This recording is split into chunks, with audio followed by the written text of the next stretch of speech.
Little Gavroche. Chapter 1. The malicious playfulness of the wind. Since 1823, when the tavern of Montfermeil was on the way to shipwreck and was being gradually engulfed, not in the abyss of a bankruptcy, but in the cesspool of petty debts, the Thénardier pair had had 2 other children. Both males.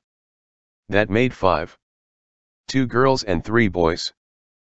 Madame Thénardier had got rid of the last 2, while they were still young and very small, with remarkable luck. Got rid of is the word. There was but a mere fragment of nature in that woman. A phenomenon, by the way, of which there is more than one example extant. Like the miracle de la Mothe Houdancourt, the Thénardier was a mother to her daughters only. There her maternity ended. Her hatred of the human race began with her own sons. In the direction of her sons her evil disposition was uncompromising, and her heart had a lugubrious wall in that quarter. As the reader has seen, she detested the eldest. She cursed the other 2. Why? Because the most terrible of motives, the most unanswerable of retorts, because I have no need of a litter of squalling brats, said this mother. Let us explain how the Thénardiers had succeeded in getting rid of their last 2 children, and even in drawing profit from the operation. The woman Magnon, who was mentioned a few pages further back, was the same one who had succeeded in making old Guillainer-Mand support the 2 children which she had had. She lived on the Quai des Célestins, at the corner of this ancient street of the Petit Musc, which afforded her the opportunity of changing her evil repute into good odor. The reader will remember the great epidemic of croup which ravaged the river districts of the Seine in Paris 35 years ago, and of which science took advantage to make experiments on a grand scale as to the efficacy of inhalations of alum, so beneficially replaced at the present day by the external tincture of iodine. During this epidemic, the Magnon lost both her boys, who were still very young, one in the morning, the other in the evening of the same day. This was a blow. These children were precious to their mother. They represented 80 francs a month.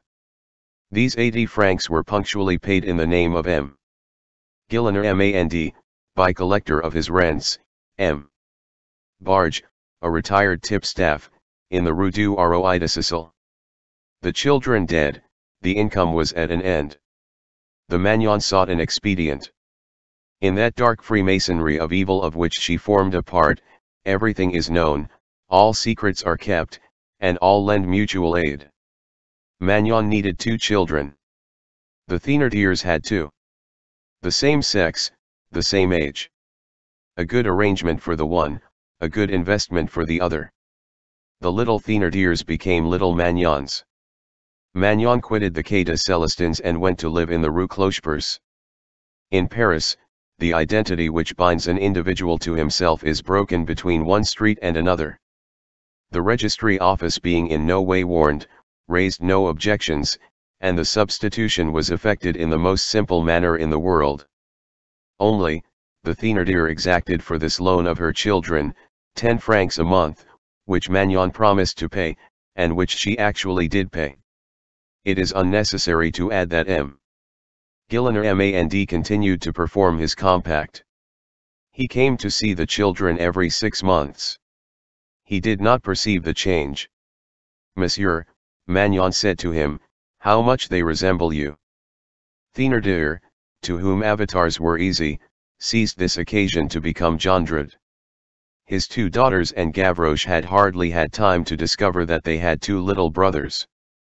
When a certain degree of misery is reached, one is overpowered with a sort of spectral indifference, and one regards human beings as though they were specters.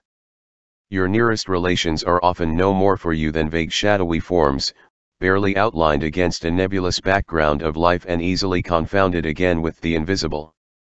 On the evening of the day when she had handed over her 2 little ones to Magnon, with express intention of renouncing them forever, the Thénardier had felt, or had appeared to feel, a scruple. She said to her husband, "But this is abandoning our children." Thénardier, masterful and phlegmatic, cauterized the scruple with this saying.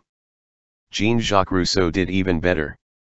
From scruples, the mother proceeded to uneasiness. But what if the police were to annoy us? Tell me, Monsieur Thénardier, is what we have done permissible? Thénardier replied. Everything is permissible. No one will see anything but true blue in it. Besides, no one has any interest in looking closely after children who have not a sou. Magnon was a sort of fashionable woman in the sphere of crime. She was careful about her toilet.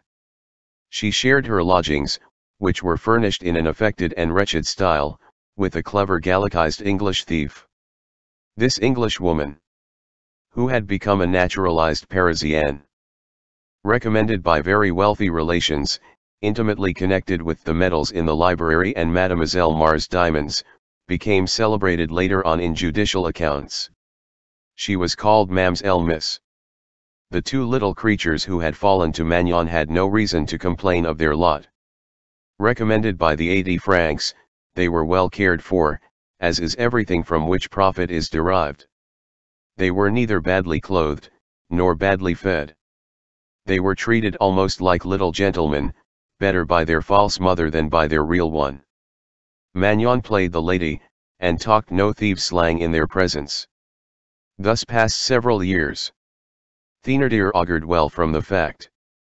One day, he chanced to say to Magnon as she handed him his monthly stipend of 10 francs. The father must give them some education. All at once, these two poor children, who had up to that time been protected tolerably well, even by their evil fate, were abruptly hurled into life and forced to begin it for themselves. A wholesale arrest of malefactors, like that in the Jondrette garret, necessarily complicated by investigations and subsequent incarcerations, is a veritable disaster for that hideous and occult counter-society which pursues its existence beneath public society.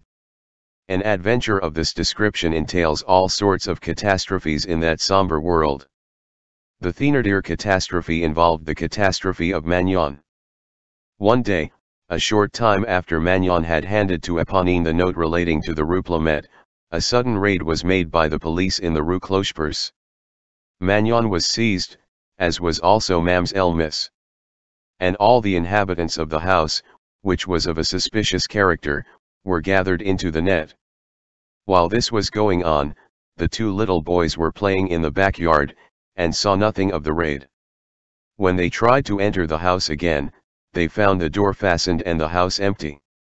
A cobbler opposite called them to him, and delivered to them a paper which their mother had left for them. On this paper there was an address. M. Barge, collector of rents, Rue du Roi de Sicile, No. 8. The proprietor of the stall said to them, "You cannot live here any longer. Go there. It is nearby. The first street on the left. Ask your way from this paper." The children set out, the elder leading the younger, and holding in his hand the paper which was to guide them.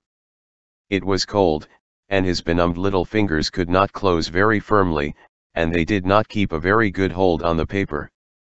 At the corner of the Rue Clocheperce, a gust of wind tore it from him, and as night was falling, the child was not able to find it again.